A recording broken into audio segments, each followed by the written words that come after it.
PT Mayora Indah Tbk atau MYOR mulai bisa sumringah karena lockdown di beberapa negara mulai menggeliat.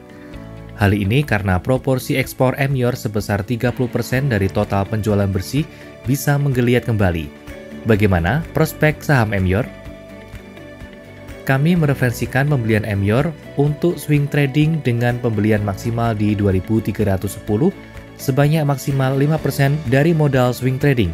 Jual jika harga turun dari 2.100 untuk pembatasan risiko dengan perkiraan profit taking di kisaran 2.500 hingga 2.600. Beberapa negara sudah mulai melonggarkan lockdown. Pelonggaran ini menjadi angin segar bagi MYOR terutama untuk ekspor. Dampak positif perlonggaran ekspor bisa dirasakan sejak kuartal 2 karena negara tujuan ekspor MYOR mulai melonggarkan lockdown pada kuartal kedua. Sebelumnya, penjualan bersih MYOR di kuartal 1 2020 sebesar 5,3 triliun rupiah, turun 10,55% year on year.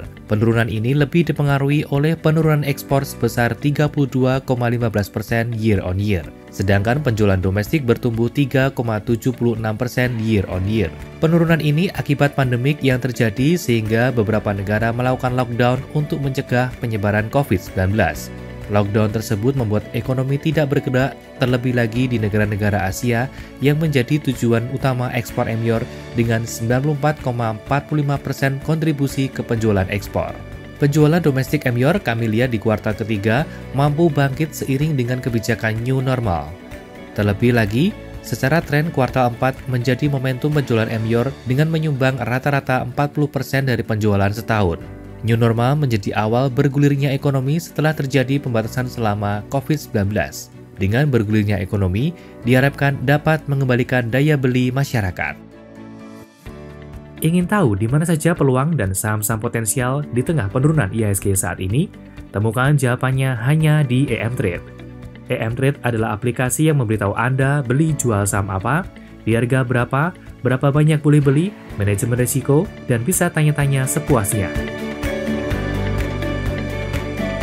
Daftar sekarang di emtrade.id. Disclaimer, setiap pembahasan saham dalam artikel ini bersifat sebagai referensi atau bahan pertimbangan dan bukan merupakan perintah beli dan jual. Setiap keuntungan dan kerugian menjadi tanggung jawab dari pelaku pasar.